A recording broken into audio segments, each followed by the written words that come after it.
What's up, everybody? Thank you all for tuning in. It is the Juicebox Heroes podcast. I'm one of your hosts, PK. As always, we got the fan club president, Mr. Chris. Suit B Bones, Browse is in the house. Make sure you like and subscribe. It's just a good little graphic you got there, Moreno.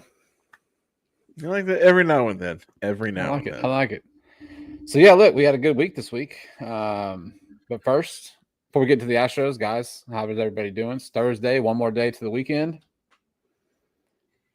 It is, and it's one more day to League City Fall Ball. So I'm pretty excited about that. We're gonna be running double barrel this year, so it's about to get started. It's gonna be awesome. Besides that, man, super excited about the way the Astros Marlins series panned out. So I got no complaints. Bros, how's your day going, or your week, should I say? Both are good, man. This week's flown by. I'll say that much. Yeah, and it was kind of fun to have the East Coast game starting a little bit early. Obviously, we had a good series. I think me and PK can pat ourselves on the back for that one. And Yes, sir, we other can. than that, yes, we You're can. welcome. I But sacrifice. That's what I do. all right, well, we're hoping you go. You're predicting a sweep for the Yankees, then I guess coming up soon. But we'll see how that turns out because I'm pretty sure that's not going to happen. But anyway, yeah, no, it was a good week so far. Astros played good. That offense came alive. I was very excited to see that. So anyway, we're going to get into this thing. And PK, how are you doing, man? Pretty good. Pretty good. It's been a busy week. Today, we had to take the dog to the emergency vet because her face, Oh, fun. I think she got stung by a wasp, is what I'm thinking. And it, dude, it was wild. It swelled up so bad. Like I felt so bad for her. But she's good now. She got an antihistamine shot and all that good stuff. So, but no, it's been a good week, busy week. But yeah, man, look, Astros, Bros, I'm right there with you. I'm glad when they play on the East Coast. So those 16 games, loving it. Done by like 8:45. I'm about it. I'm here for it. Even better when we get the win. So let's jump right into this thing. Let's go on to Monday. Finals 8-2. Costanza was on the hill. Look, man, Costanza did pretty damn good. Like he pitched pretty damn good on Monday. Pretty damn good. Yeah. Six innings, 3 hits, no earned runs, 1 walk, 6 Ks. Like, we kind of clown him. We call him Costanza because of his name. But, coming off that Boston series where, we got swept, we needed a win. I don't really think going into Monday, like we picked Jason Alexander to get us off the losing streak. I think if you honestly asked us, we probably would have all said, hey, that's the loss, right? Chris took the 1-2 just for the record again. So he was definitely picking that as one of the losses. But look, he came through. We needed him to come through. 6 innings. Brian King comes in for an inning, Abreu for an inning, and then Neris closes it out. So, guys, what was your first takeaway for the Monday game and Costanza's outing? Offense decided to show up. It's good to see. So, what were your thoughts? Yeah, man. I think the big thing was, like you said, the offense finally showed up. I mean, I think this is kind of what we had, what we kind of thought was going to happen in the Boston series. You had Correa come in the lineup, Jesus Sanchez. Dude, how sneaky good has Jesus Sanchez been since he's been an Astro? I mean, he's got to be hitting like 500. I mean, like and like he seems like he's having just the time of his life out there. Yeah, I mean, yeah, we beat up. Like I said, I went back and I listened to Sunday's episode, and like I said we needed the Sandy Alcantara that pitched like Sandy Alcantara for 90% of the season. That's what we needed to face, and luckily, that's who we got. I mean, we beat up on him. I think he still went like 5 or 6 innings, but Seven. Oh yeah, he went 7. So there you go. But yeah, man, the offense. I mean, offense was great. You know, uh, I don't think anyone was expecting Costanza to do what he did, but again, you'll take. I mean, these are what I call stolen quality starts. You're right. These are guys that you're not expecting them to do what they did, and Alexander goes out there, gives you a quality start. Again, saves you the bullpen. You're not going into your bullpen in the second or third inning.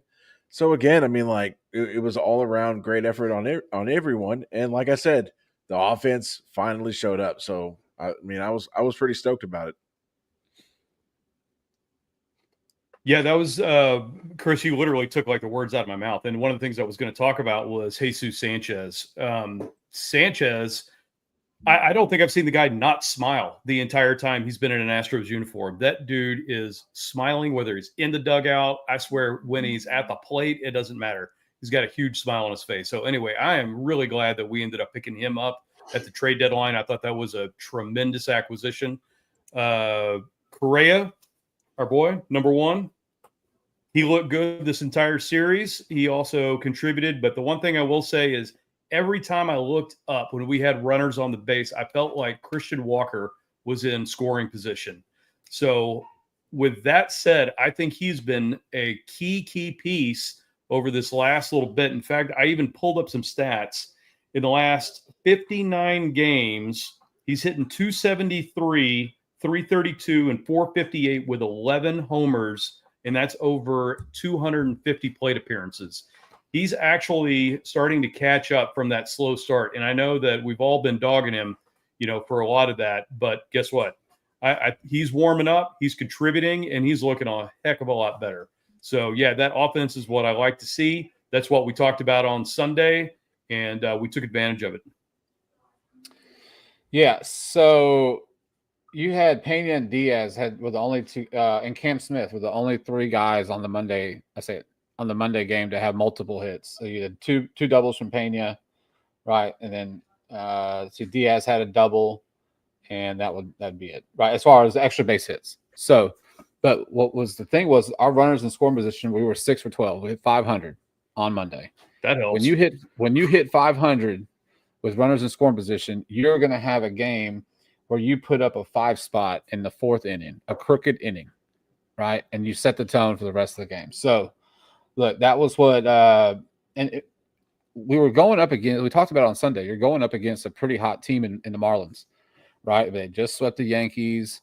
I think like we talked about, they were 41 and something crazy in their last like 44 games, or 31 and something like that in the last 44 games. Like, this was a hot team coming in, and Jason Alexander goes out there and throws a dime, right? I mean, he just takes care of it. Chris, you touched on it. You save the bullpen.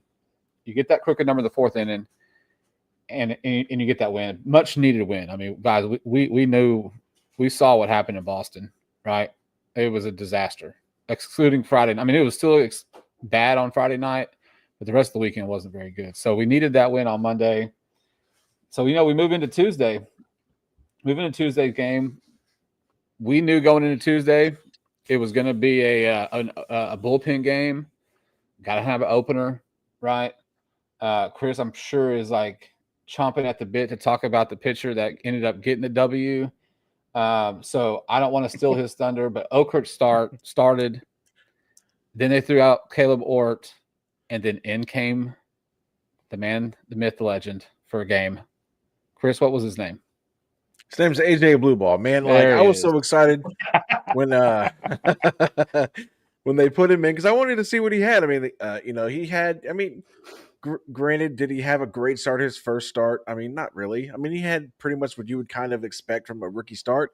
Then they sent him down, they called him back up, and man, I like his final line: 5 innings, 2 earned runs. I mean, but the thing that really blew me away, he had 5 strikeouts. Mm-hmm. He was topping out at 98. Oh yeah, just throwing gas. Dude, he was mowing people down, and it's just like, it brought a smile to my face, because I'm just like, man, again, and just like I said about with Costanza, blue ball, again, a stolen, almost quality start. But I would think that anytime you get one of these kids coming up from AAA, and if they tell me that they're going to give you 5 innings, 2 earned runs, 5 strikeouts, and 2 walks, I'm taking that every single time. Again, like we've seen where other teams have brought in this guy, they do these openers, and the guy just implodes. And then before you know it, they're by the 8th inning, they're in their 6th or 7th guy out of the bullpen. AJ Blue Ball, in my opinion, he had like I said, gave up the 2 runs. I thought he looked great a couple nights ago. And again, like the second, he got the second strikeout on 98. I texted you guys, I think all I put was 98, and that was it. I sent it. So yeah, I don't want to steal everybody's thunder, but for me, in my opinion, I was most impressed with AJ Blueball and him coming out of the bullpen, giving us 5 innings. And I'll hand it over to you guys. What did you guys think? Go ahead, Bros. I mean, I was impressed. I was impressed all the way around, man. I said 2-1. I thought, especially with the Astros not announcing who the starter was going to be until about an hour and a half before the game started, that this was going to be the one we're going to lose. If we're going to lose one, this is the one we're going to lose. So anyway, long story short, I was super impressed for what our guys did, especially Okert going in there, starting the game, getting that, and everybody else behind him still looked good. I know we gave up a couple runs. Blue ball, just like you said, Chris, looked fantastic. And then the offense looked good again. So that depleted Marlins team, especially coming out of their bullpen and anybody that they had, they were going up. I felt like that our guys were just seeing them like they were beach balls going up there. So it was a really, really good game. Again, one that I wasn't expecting. And I think I even tweeted it out. I was like, make sure you hit the overs on this one. And by God, that one hit. So anyway, what'd you see, PK? Yeah, so you had Altuve on the first inning lead. They started the runs with the bomb, 2-run bomb, right? That's right. And so it was good to see. It was good to see Altuve, get us on the board early, right? I mean, you in the second inning they cut the lead in half, but then you have in the fourth and the fifth he scored 5 runs in those two half innings. Pena gets a triple. He has a triple. Jesus Sanchez has a double, right? You're scoring runners in scoring position, 2 for 7, just under 500, right? I mean, but you had your offense on back-to-back days after scoring 8 runs in the game before, come back out in game number 2 and do it again. You put up the 5+ runs, in a game, and then with blue ball. So I think if you really asked Espada off the record, I don't think you were anticipating getting five innings out of blue ball. I think it was probably going to be more like let's give him a couple and see how it goes. But he was hitting his spots aside from the 2 solos that he gave up, right? But he was hitting his spot and he was throwing gas. And you want to talk about a opener day, a bullpen day. You're probably expecting to run through your bullpen a bullpen pitcher every couple of innings. This guy goes and gives you 5. So again, you save the bullpen again. You save him another game, right? You don't have to burn through everybody.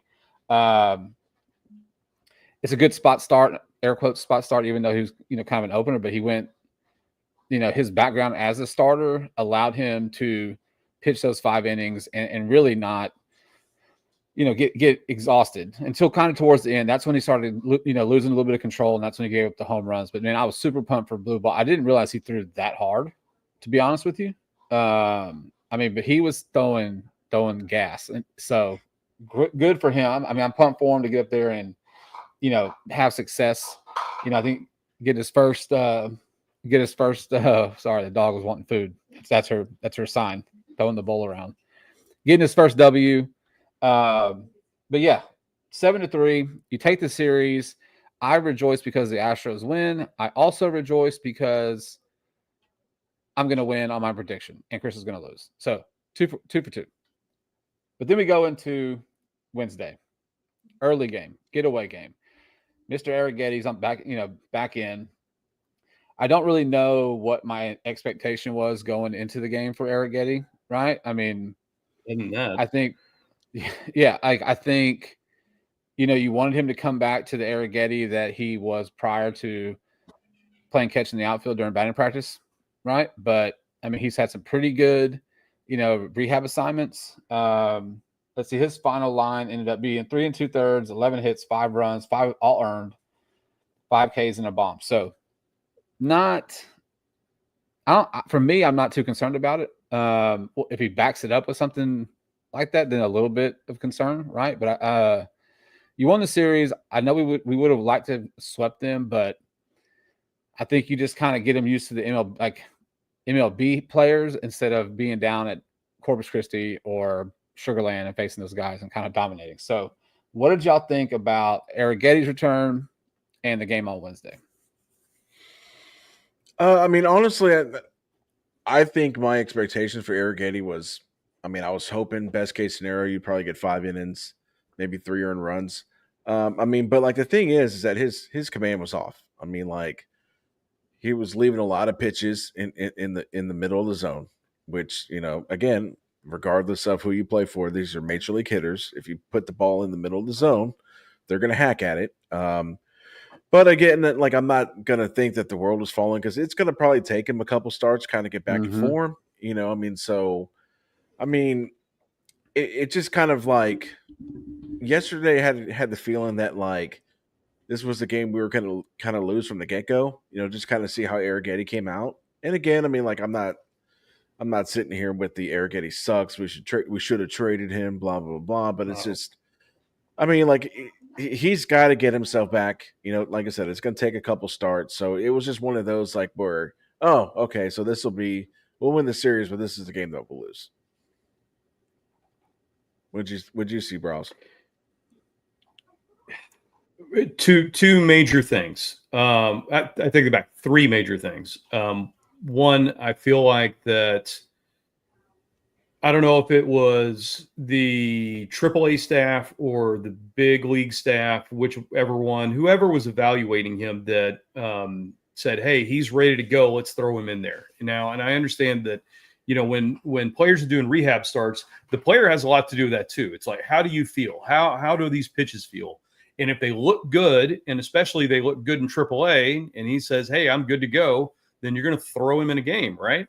But at the same time, I felt like he wasn't ready for that. He, just like Chris said, he was leaving things over the plate the whole first inning. Like it reminded me of the LMJ game that I went to with my son, and I mean, it was literally it was the opposite of that. LMJ couldn't get one over the plate, where Arrighetti got everything over the plate. So anyway, that was one thing about the game, and you know, I really hope that he's going to be able to learn from this, keep growing, and then, you know, move on to his next start and actually get back to the Arrighetti we're used to, just like PK said. Second thing I'll say is that this offense once again was resilient. We came back, and I know that we lost this game by 2, but point number 3, we shouldn't have.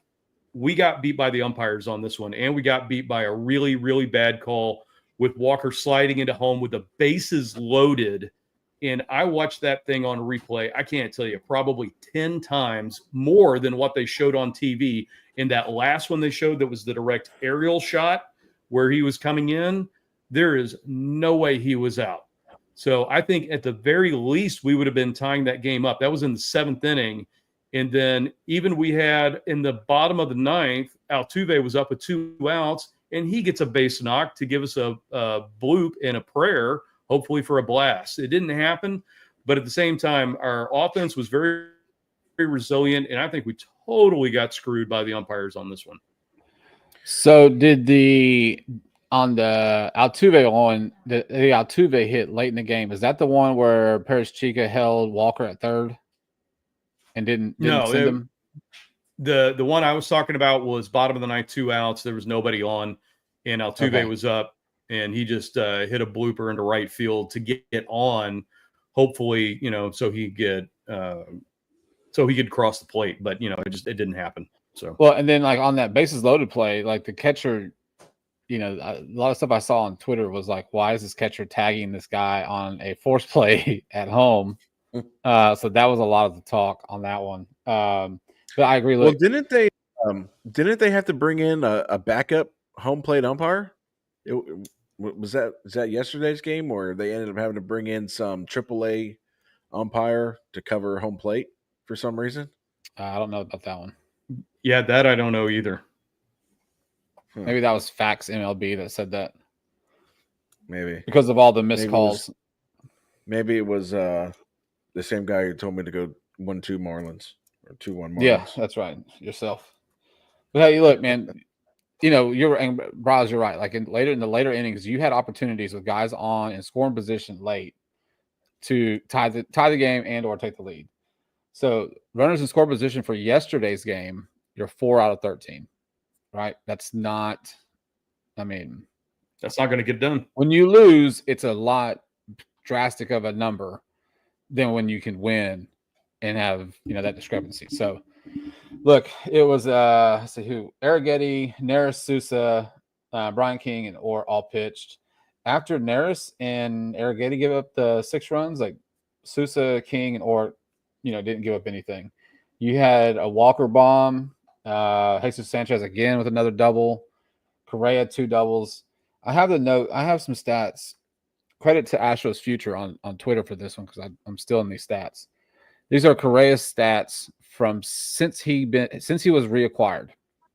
346, 2 doubles, a home run, 3 RBIs, and that's not the right OPS plus. But the point of it is that the dude's been hitting, right? I mean, he's been hitting, and so we got to take this momentum up to New York. We're about halfway through this episode, so look, John said it right in the comments. The Mariners are nipping at your heels. They won. They walked it off today against the White Sox. They're a game and a half behind. So all these games coming up, they're more and more important to hold your lead in the AL West. So let's get into New York. Let's handle those bums. What are the Yankees? How are they looking coming into this series? What was their last series? Anybody know? The Rangers, I think. And the Rangers won. The Rangers won the series. Rangers won the series. I know that. I'm pretty sure the Rangers swept them, didn't they? Or okay, they win one. I think they won one, but so the series before that, the Marlins swept them. Then they just lost the series to the Rangers. So they've lost 5 out of their last 6, at least that. Yeah, so they're definitely sputtering. And if Browse, you can go ahead and take us away for our series preview. Brought to you by all right. Me, because I made it.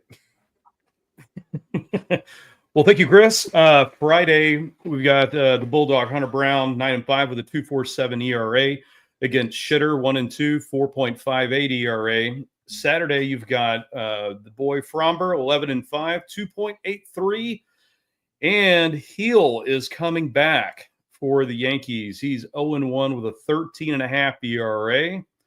Sunday, our favorite pitcher, TBD, against Max Fried, 12-4 with a 2.78. Look, man, that rotation lines up pretty good for us. I mean, would you really want any other 2 pitchers going into that series? I mean, look, Sunday's probably going to be Javier. Probably. Yeah, at least that's what I'm seeing on Twitter or X, whatever. Yeah, I mean, like when looking at the matchups, I mean, it's laid up on a platter for us to take the first 2 games. Now, again, whoever TBD is, if that's Colton Gordon, if that's that could be Costanza. On paper, it doesn't look good. I mean, Max Fried is the number 1 guy for AL Cy Young. Between him and Scooball, but yeah. But just as well that we've seen with Fromber and Hunter Brown, I mean, he could be due for a bad start. I mean, it's tough to kind of like look at the matchups, and I'm kind of glad it worked out the way it did, because like I wouldn't want to see a Fromber versus Fried, mainly because I would rather have it set up the way it is now. So if I'm going to make my prediction just based off of the series preview, just based off of the matchups, I mean, I'd be a fool not to go 2 on Astros with us taking the first 2 games and then the Yankees taking the 3rd game.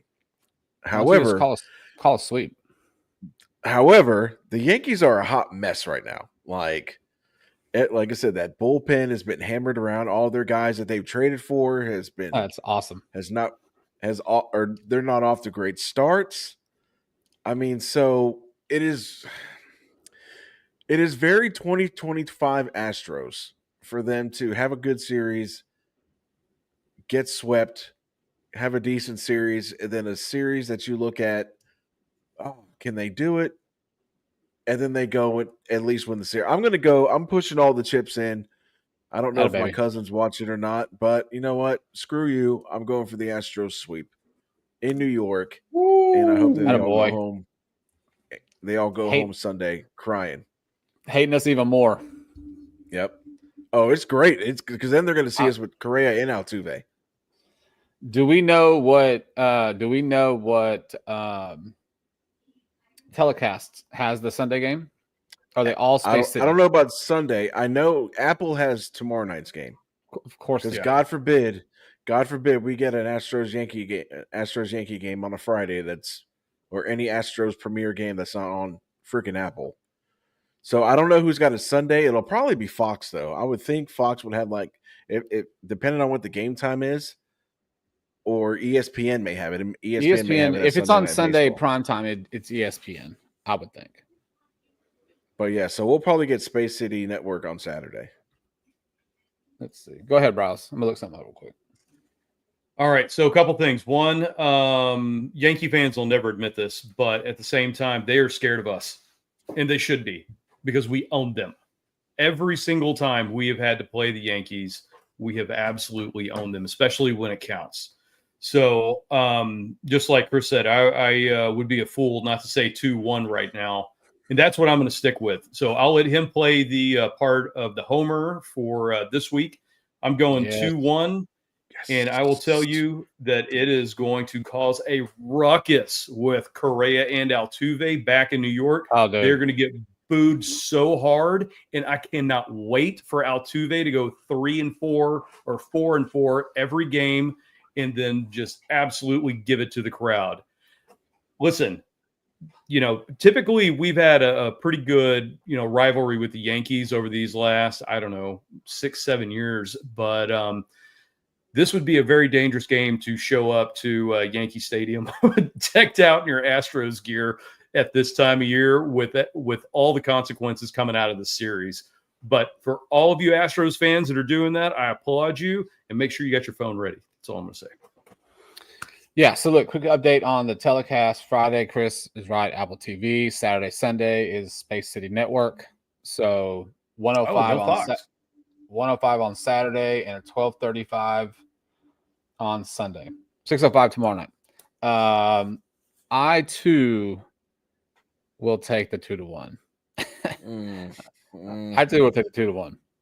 So